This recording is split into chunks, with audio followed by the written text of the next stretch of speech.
All right, let's dive right into this explainer. We are looking at the absolute foundation of what makes modern web applications feel, well, totally instantaneous. If you've ever used an app that feels incredibly snappy, fluid, and like it's somehow reading your mind, you aren't experiencing magic. You're just experiencing really brilliant data management. So today, we're going to explore data fetching and caching to see exactly how developers architect that flawless user experience. So think about the core problem we're facing here. Your data usually lives on a server that might be hundreds or even thousands of miles away from the user's device. And every single time the user needs new information, there's this built-in physical delay, right? Network latency. It takes time for that request to travel back and forth. So the ultimate challenge becomes, how on earth do you manage that server state locally without ever keeping your end user waiting behind a spinning loading wheel? To answer that, we're going to follow a quick 6-step roadmap today. We'll cover the data fetching challenge, the heavyweight tools, the power of caching, predicting user behavior, faking it for UX, and finally, the endless scroll. Let's unpack this whole toolkit. Starting with Section 1, the data fetching challenge, because let's be honest, fetching data is hard. You know, it's really no coincidence that developers group fetching and caching together. They are literally two sides of the exact same coin. You just can't have a highly performant application if you're only thinking about how to get the data. Think about it. If you're constantly fetching the same data over and over again, you're wasting bandwidth, you're massively slowing down your app, and honestly, you're frustrating your user. Fetching is the action, sure, but caching? Caching is the strategy. Which brings us right to Section 2, the heavyweight tools, specifically TanStack Query and SWR. These are basically our two main characters. On one side, we've got TanStack Query, which you might know by its old name, React Query. And on the other, we have SWR, which stands for Stale While Revalidate. Both of these are absolute heavyweights for managing server state without breaking a sweat. I mean, before these tools existed, developers were stuck writing hundreds of lines of really complicated boilercode code just to fetch a simple list of users and handle all the loading and error states. It was a mess.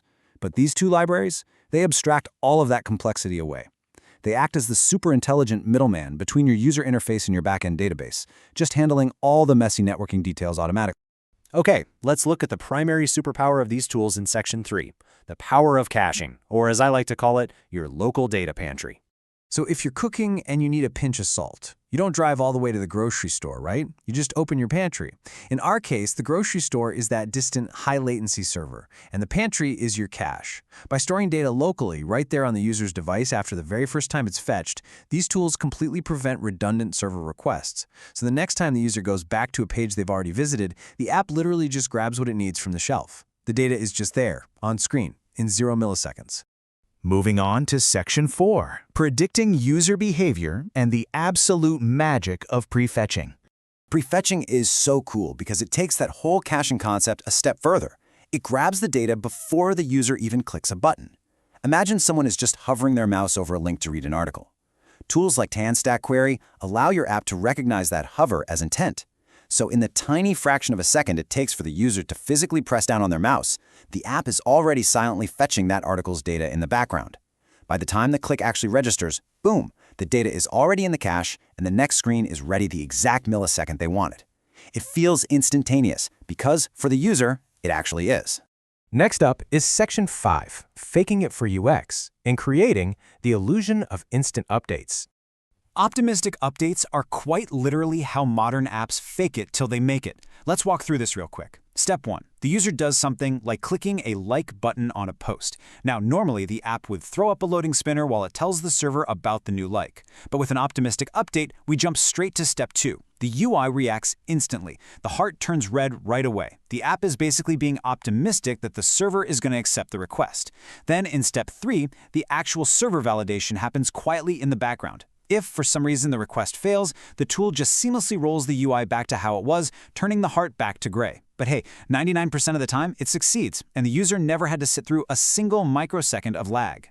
Finally, we have Section 6, the endless scroll, and how we handle infinite queries. We are talking about infinite queries here. Just think about your favorite social media feed. You don't ever click a button that says page 2 or page 3 anymore, do you? No way.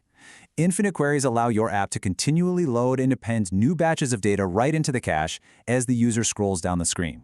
It's triggered entirely effortlessly just by the scroll position itself. And this is a huge deal because it completely removes the psychological friction of pagination blocks. It creates this beautifully smooth, seamless content experience that keeps the user engaged without constantly reminding them that they're, asking a server for more data.